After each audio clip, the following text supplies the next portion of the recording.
다음 내용이 원달러 환율인데 네. 거의 네. 한 달 만에 네. 100원 넘게 빠졌고 네. 이런 거 잘 못 본 것 같아요. 네네. 네. 어떻게 보십니까? 올라갈 때도 무서웠는데 내려오는 게 더 정말 빨라? 며칠 더 만에 빨라요? 네. 확 밀어버렸죠. 하루에 60원 빠진 날 있었죠, 최근에. 네, 그렇습니다. 이제 이거 잠깐 생각을 해보면 사실은 CPI 발표가 되게 큰 역할을 했지만 CPI 발표 전에 이미 1370원까지 내려왔어요. 근데 그 무드는 사실상 이제 지난달 중순에 10월 중순에 G20 재무장관 회담이 있었어요. 거기서 이제 나왔던 얘기가 뭐냐면 이제 그 강달러에 대해서 G20 재무장관들이 모여가지고 중앙은행 총재랑 강달러에 대해서 한번 우리가 고민을 좀 해보자 이 얘기를 한 거죠. 근데 이제 우리는 생각할 때 그거죠. 강달러는 미국한테 유리합니다. 왜냐하면 첫 번째는 강달러는 수입 물가를 낮춰주죠. 그렇죠. 이게 일단 제일 중요해요. 그러면 인플레이션과의 전쟁을 할 때 강달러와 고금리 조합으로 지금 싸우고 있거든요. 강달러는 반드시 필요한 겁니다. 근데 이제 문제는 다른 국가들이 힘들다고 하는 거죠. 강달러 때문에 우리 부채 부담이 늘어나잖아요. 왜냐하면 달러 빚이 많으니까. 우리 부채 부담이 늘어나니까 우리가 힘들어 죽겠어요. 라고 얘기하는 거죠. 그럼 혹자는 이렇게 생각할 수 있어요. 미국은 강달러를 풀어줄 의향이 없다. 못하러 저걸 풀어주냐. 다른 나라 위해서. 근데 이제 거기서 나온 얘기가 뭐냐면 첫 번째는 스피드오버라는 단어가 나오죠. 미국의 금리 인상이 그리고 강달러가 다른 국가들한테 영향을 줄 수 있다는 게 스피드오버지 않습니까? 그런 다음에 나왔던 게 뭐냐면 그것만 있는 게 아니라 이 강달러가 되려 신흥국들이 흔들리게 되면서 신흥국들의 경기 침체라든지 아니면 신흥국들이 미국의 국채를 판다든지 이런 것들이 되려 미국 경제의 부메랑처럼 올 수 있다고 해서 스필백이라는 표현을 써요. 이게 그래서 그 안에서 구체적으로 어떤 내용이 오갔는지 모르지만 이창용 총재님이 거기 이제 가셨잖아요. 네. 거기서 이제 나온 다음에 이제 몇 가지 이제 코멘트를 하신 것 중에 뭐가 있냐면 파월 의장이나 브레이너드 부의장도 이 스필오버와 스필백에 대해서 상당히 많은 논의를 했다. 이 언급을 했다는 얘기가 있었고 일본 같은 경우도 우리 외환시장에 개입하는 걸 정당화하기 위해서 G20 재무장관회담에서 얘기하겠다라고 얘기를 했었고요. 그때 엔화가 145, 150엔 했으니까요. 이제 그렇게 이제 얘기를 했었죠. 그리고 그게 딱 끝난 다음에 한 번은 10월 중순에 아마 그게 연차총회 세미나인가 아마 그랬을 거예요. 거기서 이제 이창용 총재께서 그 말씀을 하시죠. 저는 되게 중요한 표현이라고 생각하는데 우리가 지금 해외 투자 같은 걸 하면서 느끼는 게 달러가 항상 강해질 거라는 생각을 하는데 우리 고민을 좀 해봐야 된다. 지금 환율이 1,400원인데 이게 1,600원을 가는 확률이 높을까? 1,300원을 갈 확률이 높을까?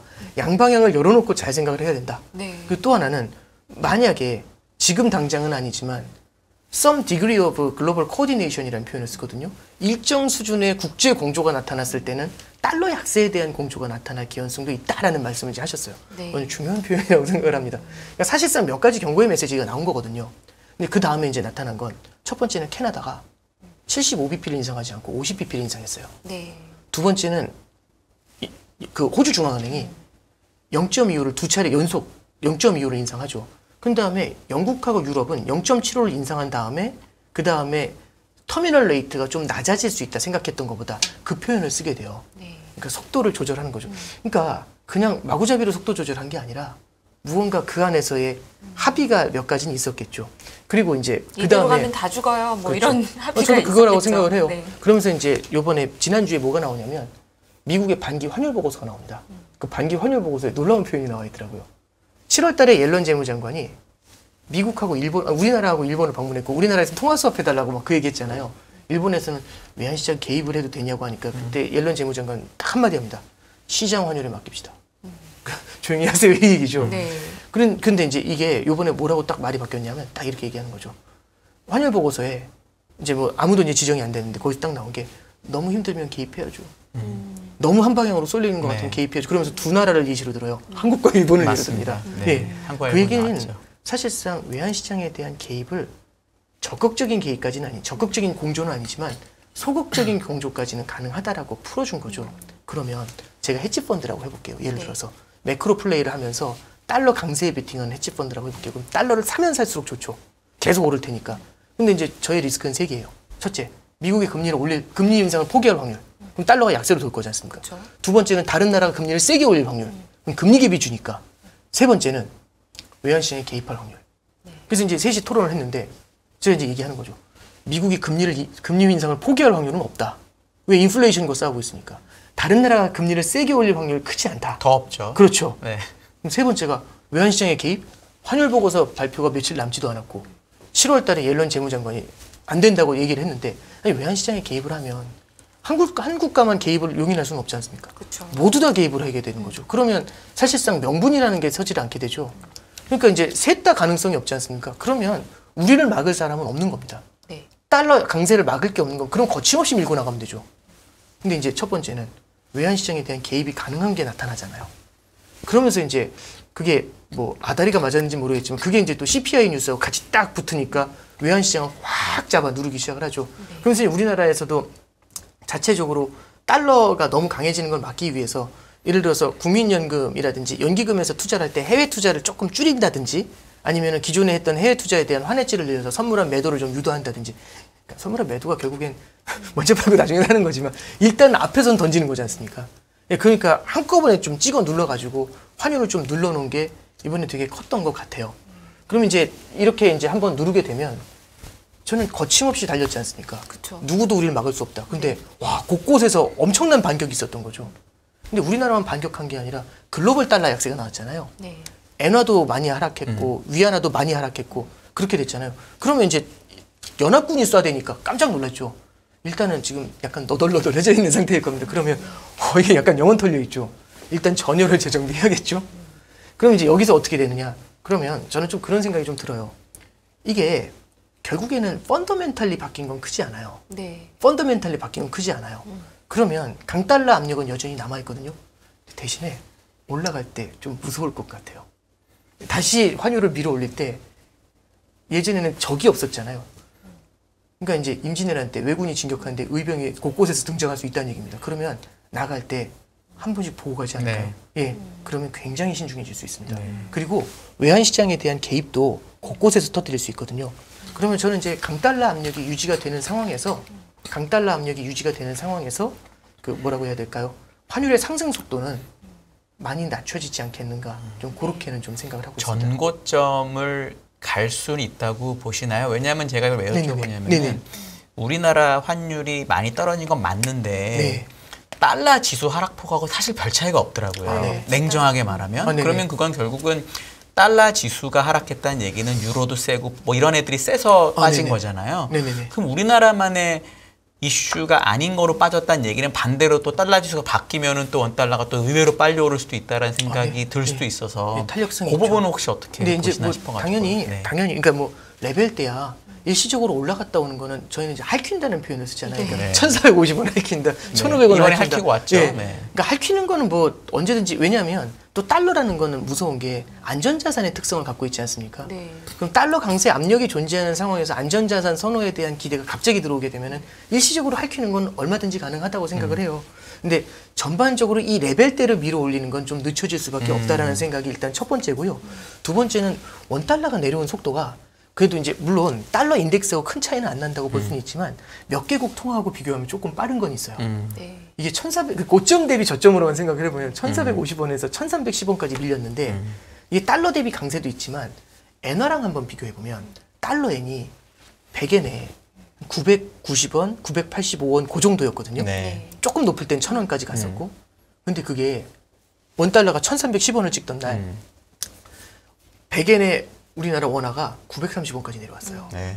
그러면 이 얘기는 뭐냐면 다른 나라 통화보다 조금 더 빨랐다는 얘기예요. 네. 그러면 지금 같은 상황에서는 사실 키 맞춰서 내려와 줘야 되거든요. 환율이 이제 원화가 절상을 가더라도. 왜냐하면 실물 경기가 둔화돼가지고 수요가 약한 상태에서 특정 국가의 통화만 혼자 독박 강세를 가져가면 이 나라 수출 성장에 치명적인 영향을 주게 되죠. 그러니까 조금 원화 강세가 조금 더 빨랐던 건 분명히 있었던 것 같아요. 그거의 되돌림이 제 생각에 뭐 오늘 나타나는 이제 환율에 이제 뭐 1,340원 이렇게 돌아왔던 게 그런 모습들이 좀 있는 것 같고요. 저는 그래서 근본적으로는 약간 비닐봉지를 하늘로 친 느낌? 그러니까 이제 떨어지는 걸 탁 친 거죠. 그럼 확 올라가 있지 않습니까? 내려오는 게 이제 천천히 내려올 수가 있겠죠. 그리고 그렇게 천천히 내려올 수 있게 여러 가지 동인을 제공한 거다. 이제 그렇게 생각을 하고요. 이제 이런 생각을 좀 해보게 돼요. 강달러하고 고금리로 때리고 있지 않습니까? 물가를. 네. 근데 만약에 여기서 약달러가 나오면 물가가 또 오를 거잖아요. 떠오르겠죠. 그럼 금리를 더 올려야 되고 그럼 또 강달러잖아요. 그럼 미국이 과연 강달러를 원할까? 아니, 약달러를 원할까? 그러진 않을 것 같아요. 네. 그럼 미국은 뭘 원할까? 강달러인가 약달러인가? 그것보다는 어느 정도의 강달러, 그러니까 끝도 없이 강세로 간다고 하면 다른 국가들이 죽으면서 스필백이 오잖아요. 네. 이 스필백을 막고 싶을 것 같아요. 그러면 강달러가 한도 없이 간다는 걸 막으려면 금리가 계속 빠르게 올라간다. 이 기대를 꺾어주는 게 맞는 것 같아요. 그래서 금리 인상 속도 조절이 강달러하고도 연결돼 있다고 생각하고요. 요번에 G20에서 재밌는 일이 일어난 게 네. 시진핑하고 바이든하고 손을 잡잖아요. 네. 거기서 나왔던 걸 보면 그 전날 옐런 재무장관이 발언한 게 있어요. 뭐라고 얘기하냐면 저는 보면서 조금 의외였다고 보는 게 이런 얘기를 하시더라고요. 우리는 중국을 해할 생각이 없다. 그리고 조금 중국이 우리를 오해하고 있는 것 같다. 우리는 공존할 수 있을 거고 막 이제 이런 얘기를 해요. 근데 그 밑에 무슨 얘기가 나오냐면 이런 얘기가 나와요. 요번에 중국 이민은행 총재하고 만나가지고 개발도상국에 대한 채무 탕감에 대한 얘기를 논의해야 될 것 같다. 이 얘기를 해요. 근데 이게 잠깐 생각해보면 네. 강달러가 오면 신흥국이 힘들잖아요. 그렇죠. 신흥국이 힘든 이유는 달러 빚이 많기 때문입니다. 그럼 달러 빚을 누가 많이 줬냐면 1대1로 프로젝트하고 연결돼가지고 중국이 갖고 있는 달러 빚이 커요. 네. 9월 달에 뉴스플로우 파이낸셜 타임즈에 나온 걸 보면 강달러와 중국의 부채의 트랩, 부채 트랩이 뭐라고 했죠? 부채의 덫인가 뭔가 있어요. 그 표현이 있습니다. 그 두 가지로 동시에 신흥국을 옥죄고 있다는 표현이 나와요. 그럼 이걸 풀어주려면 달러 강세를 살짝 눌러주고 그러면서 부채 트랩, 그러니까 중국의 부채 트랩을 줄여줘야 되잖아요. 이러면 신흥국이 금리가 높고 강달러를 유지하더라도 마구잡이로 도산할 가능성은 제한이 될 수가 있지 않습니까? 그러면 만약에 중국이라든지 선진국 사이드에서 신흥국에 대한 부채 부담을 조금이라도 경감을 시켜주면 현재의 강달러를 유지하면서 인플레와 싸워도 마구잡이로 무너져서 스필백으로 미국을 때려버리는 일이 가능성을 줄일 수가 있겠죠. 그래서 G20에서 옐런 재무장관이 그 얘기했고 시진핑하고 이제 바이든하고 대화를 하는 것 중에도 그 얘기가 그대로 나와요. 그리고 시진핑도 그 부분에 대해서는 고민을 해보겠다. 이제 이런 얘기겠죠. 예, 생각을 해보면 둘이 사이가 되게 안 좋아요. 네. 되게 안 좋은 상태에서 갑자기 가서 다른 나라 대출해준 나라 채무 면제해주세요. 이러면 황당하잖아요. 네. 둘이 어느 정도는 손이 잡혀줘야죠. 그러면서 이제 이런 거죠. 저런 국가들이 너무 힘들어서 다 무너지게 되면 중국도 손해가 날 수 있어요. 고민 한번 좀 해보세요. 네. 이러면 이거는 리즈너블 할 것 같지 않습니까? 그래서 저는 지금까지 이제 말씀드린 걸 좀 정리를 잠깐 해보면 네. 고금리와 강달러로 인플레와 싸우고 있습니다. 두 개를 다 포기할 수가 없어요. 근데 두 개를 안 포기하게 되면은 고금리로 인해서 부채의 부담이 늘어나게 되고 강달러로 인해 스필백이 들어오게 됩니다. 그럼 이 상황에서 제일 좋은 건 고금리와 강달러를 유지하면서 미세 조정을 통해서 양쪽에서 나타날 수 있는 부작용을 최소화할 수 있는 거죠. 최소화하는 방법이 최선인 거죠. 그러면 사고 날 요인만 그렇죠. 좀 제거해준다, 덜어준다. 시간을 이런 끈다는 정도. 그러니까 사실 그게 근본을 해결하지 못하겠죠. 그렇죠. 근본이 고금리와 강달러에서 오는 건데 대신에 시간은 끌어줄 수 있죠. 시간을 벌어준다는 얘기는 마구잡이로 올라오는 속도를 줄일 수는 있을 거고 마구 무너지는 신흥국들의 부채를 갖다 조금이라도 줄여주게 되면은 이 무너지는 속도도 줄어들 수 있지 않을까요? 그러면 예 말씀하시죠. 예. 덜 아픈, 그러니까 진짜 쓰러지려고 하는 신흥국들은 어떻게 해서든 좀 구제를 해주는 방향으로 시스템 리스크를 좀 피한다라고 하면 네. 오히려 좀 덜 아픈, 예를 들어 한국 같은 나라 입장에서는 좋은 뉴스는 아닌 것 같은데요. 그러니까 글쎄요, 어떻게 보세요? 그러니까 물론 이제 그렇게 해석하실 수도 있겠지만 네. 왜냐면 고금리 강달러가 오래가게 만들려고 아, 네. 신흥국의 리스크를 좀 줄여주려는 방향으로 간다라고 하면 우리는 예, 저도 이제 맞다고는 생각하는데 네. 고금리 강달러 저도 안 좋아하거든요. 네. 근데 고금리 강달러를 미국도 좋아하진 않지만 할 수밖에 없는 건 인플레를 제압해야 돼서요. 네. 그러면 여기서 고금리와 강달러를 풀어주는 순간 다시 올라와요. 인플레이션이 그래서 약동하는 생명체라는 말씀을 드렸지 않습니까? 이걸 제압하려면 생각보다 오래 이걸 유지해줘야 될 것 같아요. 그러면 아까 처음에 말씀드렸던 것처럼 오랫동안 긴축을 하려면 천천히 가야 됩니다. 천천히 가면서 나타날 수 있는 부작용들은 국제 공조를 통해서 좀 풀어줘야 될 것 같아요. 그래서 저는 이번에 G20 재무장관 정상회담 같은 데서 통해서 본 거는 지금 중국도 힘들고 미국도 힘들구나라는 생각을 사실 좀 했어요. 그렇죠. 그러니까 우리는 두 나라는 괜찮고 다른 나라만 다 힘들다는 생각했는데 생각보다 미국도 많이 힘들구나라는 생각. 그러니까 이제 개입해야죠. 이 얘기가 나온 이유 중에 하나가 이거 그대로 가다가는 미국도 긴축을 되감을 수밖에 없을 것 같다. 왜냐하면 금융 시스템의 안정 문제가 나오면 물가가 문제가 아니라 골키퍼 뛰어나와야 돼요. 1대1 됐으면. 이거 답이 없거든요. 그러니까 참 많은 고민을 했겠구나라는 생각이 들고요. 약간은 인플레이션하고의 장기전? 뭐 장기전이라는 기간이 얼마인지는 저도 잘 모르겠습니다만 1년 이상 혹시? 아, 그러면 안 되죠. 왜냐면 아니, 그러면 저번에 안 되는데. 6개월한 거보단 길다고 하셨으니까 18년보다는 근데 이제 느낌상. 그게 생각보다 바뀔 수 될 있다. 수도 있겠죠. 그래서 물러설 때 저도 물러서더라도 네. 1년 이상 갈 것 같은 느낌을 주다가 물러설 것 같은 뭐 그런 그렇죠. 느낌 그러니까 아닌가요? 지금 그 말씀이 저는 정확해요. 네, 그러니까 적을 속이려면 아군을 속여야 되죠. 그러니까요. 이게 무슨 얘기냐면 긴축이 오래 갈 거라고 생각하면 포기를 하게 되지 않습니까? 그러니까 예를 들어서 군대 처음 가면 언제 제대하지? 뭐 생각 안 하거든요. 일단 시작했으니까 언제쯤 생각하냐면 좀 지나야 생각하잖아요. 그러면 이게 생각보다 우리의 생각보다 멀리 있을 것 같다라고 하는 순간 이 어떤 그 뭐랄까요? 바이 더 딥에 대한 기대 이런 것들이 줄어들 수가 있어요. 네. 그러면 이제 그때는 금리를 낮춰도 크게 반응하지 않는다면 이 심리가 만약 꺾여버리면 인플레의 기대 심리가 꺾여버리면 그때는 생각보다 금리를 빨리 낮출 수 있죠. 그래서 이 스케줄 자체도 정해져 있는 게 아니라고 생각을 합니다. 오히려 더 빨리 낮추기 위해서 더 오랫동안 센터. 한다라고 메시지를 던지는 거고요. 네. 그렇죠. 근데 이제 아군을 속인다고 그러셨는데 옛날에 네네. LA 레이커스의 매직 존슨이라는 감독이 있었잖아요. 예. 그 사람이 자기네 편을 속이기로 유명한데 턴오버가 제일 많아요. 너무 잘하지만 턴오버가 많아가지고 문제 생기면 어떡할까요? 턴오버를 하면 한상희 의원님은 진짜 제가 너무 적재적소에 너무 중요한 질문을 해주셔가지고 그러니까 여태까지 말씀드리면 이게 전망처럼 들리시겠지만 참 또 이게 뒤집어 엎어서 말씀드리면 연준은 이렇게 기대를 하고 있다는 겁니다. 제가 연준이 의도한 대로 안 갈 수가 있죠. 예. 연준은 제가 봤을 때는 연준의 베이스 시나리오는 오랫동안 유지해서 인플레이션의 씨를 말리겠다는 게 현재 베이스 시나리오로 보여요. 그게 성공할 것인가의 질문은 또 다른 일이거든요. 그래서 지금 턴오버 얘기하셨잖아요. 네. 성공하지 못한다면 어떨까요? 못할 수 있죠. 네. 예.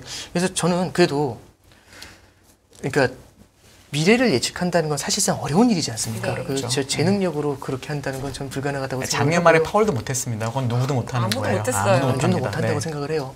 그러니까 연준이 그래도 나름대로 이러이러한 시나리오들을 굉장히 많이 고심을 해놨다라고 생각을 하고요. 거기에 대해서 지금 정지 작업을 굉장히 많이 하고 있는 것 같습니다. 막무가내로 가는 게 아니죠. 그래서 우리가 부동산 잡을 때 금리로만 잡는 게 아니라 금리 인하를 해주면서 규제를 해버리는 경우들도 있잖아요. 네. 예, 그런 식으로 미세 조정을 통해서 잡으려는 부분들을 많이 고민하게 되는 것 같아요. 네. 지금 약간의- 시간이 이제 한 10분도 안 남았어요. 아, 그래서 네네네. 한국 하는- 얘기를 좀 더 해야 그치, 될 것 금통위 같은데요. 얘기가 아, 예, 있네요. 예, 네. 예. 금통위가 올해 이번 달에 한 번밖에 안 남았잖아요. 이제 벌써 네. 다음 주인가요? 네.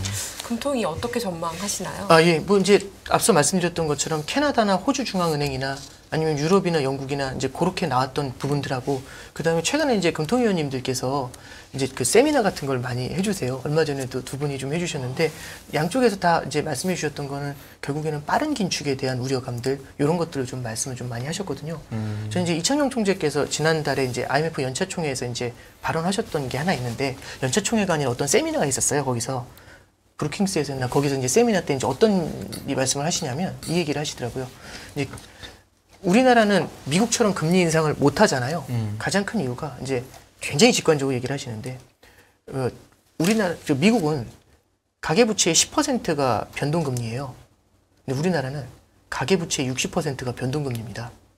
그럼 변동금리면 금리 인상에 받는 충격이 변동금리가 많은 쪽이 훨씬 더 크겠죠. 네. 그래서- 60%인가요? 네. 70% 이렇게 알고 70% 이제 하시는데 네, 그 네. 발언에서 이제 60%를 이제 네. 말씀을 하셨어요. 네. 예, 그 모수가 어디에서부터 시작한지는 좀 다를 수가 있는데 네, 뭐 네. 대세엔 지장을 안 주니까요. 근데 이제 거기에 이제 뒤에 이제 말씀하시면서 우리나라의 50bp 인상은 미국의 75bp 인상을 더 넘어설 수 있는 힘을 갖고 있다. 이 얘기를 그래서 우리나라는 금리 인상을 할 때 굉장히 신중해야 된다는 얘기를 한 거죠. 그러면 우리나라의 50bp는 미국의 75bp라고 생각을 하면 되죠.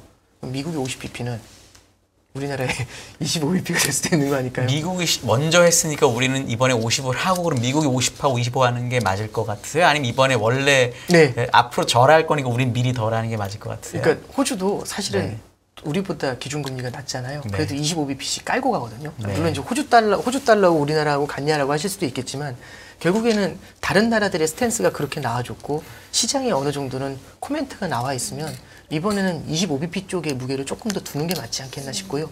25bp 예를 들어서 50bp, 25bp 깔고 갈 거면 25bp를 세 번에 나눠 까는 전략으로 끝을 3.75에 맞추더라도 그러니까 3.75를 맞출 때 기존의 컨센서스는 50에 25였지 않습니까? 그렇죠. 이걸 25bc씩 죄송합니다. 네. 슬라이스 쳐가지고 이렇게 세 개를 알아서. 붙이는 그런 방법을 좀 고민하시게 되지 않을까 좀 생각을 합니다. 지금 시중금리는 어디가 반영된 것 같으세요? 시중의 자산 가격에는 50인지 25인지 어느 것 같으세요? 저는 어느 정도 다 반영이 된 거. 저는 25로 다 터미널 반영했다? 레이트도 거의 다 네. 반영이 된 것 같은데 3.75까지 여기서, 올라가는 예. 걸 반영하고 있다. 예, 여기서 이제 저는 지금 시중금리를 바라볼 때 이게 단순히 기준금리에 대한 터미널 레이트를 반영하는 그 정도가 아니라 약간은 텀 프리미엄에서 나타날 수 있는 유동성 리스크를 조금 반영하고 있는 것 같아요. 네. 그러니까 이게 이 지금의 레벨만 갖고 이것만 반영했다라고 해석하기엔 조금 어려운 것 같고요. 네. 만약 반영했다고 하면 좀 과하게 반영한 건데 저는 반영한 것 플러스 유동성 리스크인 것 같아요. 그게 은행 쪽에서도 사실은 금리가 올라가다 보니까 자금을 땡기고 싶잖아요. 왜냐하면 이게 금리가 올라갈 것 같으면 미리 땡겨놔야 될 거지 않습니까? 나중에 높은 비용으로 땡겨야 되니까. 네. 그게 은행뿐만 아니라 모든 경제 주체가 빨리 땡기고 마찬가지죠. 싶어요. 예. 그러다 보면은 당연히 금리 경쟁을 할 수밖에 없는 거고 그럼 금리가 선제적으로 먼저 뛰어 올라가게 되는 것 같아요. 그래서 그 기대감들이 단순히 기준금리에 대한 기대감 플러스 저는 유동성이 너무 빠르게 마르지 않습니까? 이 유동성 프리미엄을 같이 반영하고 있다라고 좀 그렇게 생각은 하고 있습니다. 네. 댓글에서도 이제 그런 말씀들을 하시는 분들이 몇 분 계세요. 지금 네. 장단기 금리차 역전이 네. 일어난다든지 지금 네.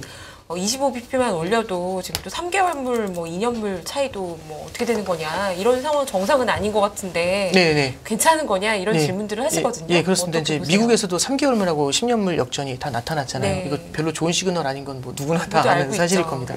여기에 대해서도 이제 앞서도 제가 에스 조지 총재 코멘트도 이제 말씀을 좀 드렸었지만 이게 결국에는 마일드한 경기 침체를 유도할 수밖에 없는 것 같아요. 그러니까 장단기 금리 역전이 나오더라도 이걸 감내하더라도 양적 긴축 사이드에서 푸는 게 아니라 결국에는 기준금리 인상 사이드에서 푸는데 기준금리 인상에 근데 장점을 하나 얘기한 게 있었어요. 그때 무슨 얘기를 하냐면 기준금리를 생각보다 많이 올려야지 터미널 레이트의 시장금리를 맞출 수 있다고 했지 않습니까? 그러다 보면 나중에 쓸 수 있는 총알이 많아진다는 거죠. 네. 예를 들어 5%까지 올리면 5%를 낮출 수 있는 거지 않습니까? 네. 그렇죠. 그럼 아까 말씀해 주셨던 2018년도에는 2.5%의 총알이 있었거든요. 네. 근데 5%의 총알을 갖고 있는 거지 않습니까? 그러면 나중에 이제 경기 침체가 다가왔을 때 저축으로 버티면서 5%의 총알이 그 뒤에서 백단에서 존재한다라는 게 있으니까 이런 점들이 연준한테는 하나의 무기가 될 수 있지 않겠나 이제 그렇게 바라보고 있는 것 같아요. 그래서 이제 오늘 그 윌리엄스 총재도 그렇고 조지 총재도 또 한 번 코멘트했던 거는 경기 침체의 가능성을 굉장히 좀 높게 바라보고 있는 거지 않습니까? 네. 그러니까 이게 인플레이션이 빠져나온다는 건 치약통에서 치약이 빠져나온 거고 비슷한 것 같아요. 얘를 다시 집어넣어야 되거든요. 못 집어넣는 건 아니지만 집어넣을 때 되게 힘들고 네. 잘 안 들어가지 않습니까? 그 가능성이 점점 좁아지고 있는 것 같아요. 예, 그래서 제 생각에도 이 마일드한 경기 침체의 가능성을 연준이 좀 열고 있는 거 아니겠는가 네. 그런 생각을 좀 해보게 됩니다. 네. 네. 앞서 환율 말씀하셨었는데 마지막 질문 하나 드리면요. 네. 그러면 이번에 사실 50bp 한국은행은 올릴 거라고 전망을 했었는데 네. 유동이 전망이 50bp 올해 올리고 내년에 25bp였지 않습니까? 네네. 이번에 25bp만 올려도 환율에는 영향은 별로 없다고 보시나요? 그러니까 결국에는 환율이 영향이 없으니까, 그러니까 크지 않으니까 네. 환율이 좀 안정이 돼 있으니까 오히려 더 금리를 편하게, 많이 올릴 필요는 네. 없는 거지 25 않습니까? 간다. 예. 네. 그러니까 25bp에 대한 컨센이 올라오고 있으면 이 컨센이 올라온다는 건 환율에는 어느 정도는 녹아지고 있는 그렇죠. 거잖아요. 근데 이런 컨센이 있음에도 환율이 이 정도까지 좀 내려와 있으면 만약 지금 1,450원 막 다시 트라이하고 있으면 50bp를 다시 고민할 수밖에 없겠죠. 네. 이 고환율이 다시 고물가로 되돌아올 테니까요. 근데 오히려 지금 상황에서는 또 아무래도 연말 앞두고 회사채 시장이나 CP 시장 같은 경우도 여전히 경색 징후가 있지 않습니까? 네. 이런 상태에서는 스텝을 조금은 좀 천천히 갈 수 있는 명분도 조금 존재하지 않나 뭐 그렇게 생각은 좀 하고 있습니다. 네, 유동성 리스크까지 단기 금리에 반영이 돼 있는 지금 상황에서는 네. 더 빠르게 가기보다는 네네네. 네, 그게 지금 천천히 제 가자. 생각에는 네. 미국분 그래서 이번에 G20도 정상회담 이제 마지막 할 때 나온 네. 게 천천히 그 긴축에 대한 속도 조절에 대해서 네. G20 정상회담에서 물론 이게 합의문은 아니지만 선언문에서 얘기를 했잖아요. 네. 러시아에 대해서도 때리고 네, 저는 그래서 그런 면들이 조금은 좀 반영이 좀 되지 않겠는가라는 생각을 해봅니다. 네. 네. 마지막으로 투자자분들께 그렇지. 조언해 주신다면 네. 어떤 말씀 네. 해주시겠어요? 네. 저는 이게 그 편견에 대한 편견이라기보다는 우리가 해왔었던 패턴이 계속해서 앞으로 이어질 거다라는 생각에 대해서 한번 좀 고민을 좀 해봤으면 좋겠다라고 생각하는 게 저도 그랬던 것 같아요. 물가가 사실 지난 10여 년 동안 안 올라왔던 게 아니라 올라왔던 적이 몇 번 있었는데 굉장히 신기루처럼 빠르게 줄어들었어요. 네. 그럼 금리를 확 잡아낮추면서 다시 실물 경기의 부양으로 들어갔었거든요. 어쩌면 저도 거기에 대해 익숙한 것일 수도 있어요. 물가가 내려가기 시작하면 되게 빠르게 내려갈 거고 금리도 빠르게 내려가면서 그게 자산 가격을 많이 부양할 거야. 이런 것들이 바이 더 딥에 대한 확신으로 이어질 수가 있거든요. 근데 저는 좀 생각을 하는 게 이번에 인플레이션이 내려오는 속도가 생각보다 빠르지 않을 수도 있겠다라는 생각을 해요. 고금리와 강달러로 저렇게 흔들어놨는데도 쉽게 안 빠지거든요. 물론 그 효과가 이제 좀 더 시간이 지나서 나타나면 어떨지 모르겠지만 아직까지 2%까지는 조금 멀다라는 생각이 듭니다. 그래서 과거의 패턴만을 생각하고 너무 앞서서 달리시는 거는 그래서 조금만 앞서서 달리시는 게 되게 좀 필요하지 않겠는가 이제 그런 생각에 좀 조언을 말씀드립니다. 종종 자주 나오셔서 네. 이렇게 계속 말씀해 주시면 저에게 큰 도움이 될 것 같습니다. 네, 감사합니다. 이만 시간이 돼서 보내드려야 될 것 같아요. 오늘도 오건영 신한은행 WM그룹 부부장님과 함께했습니다. 감사합니다. 감사합니다. 감사합니다. 네.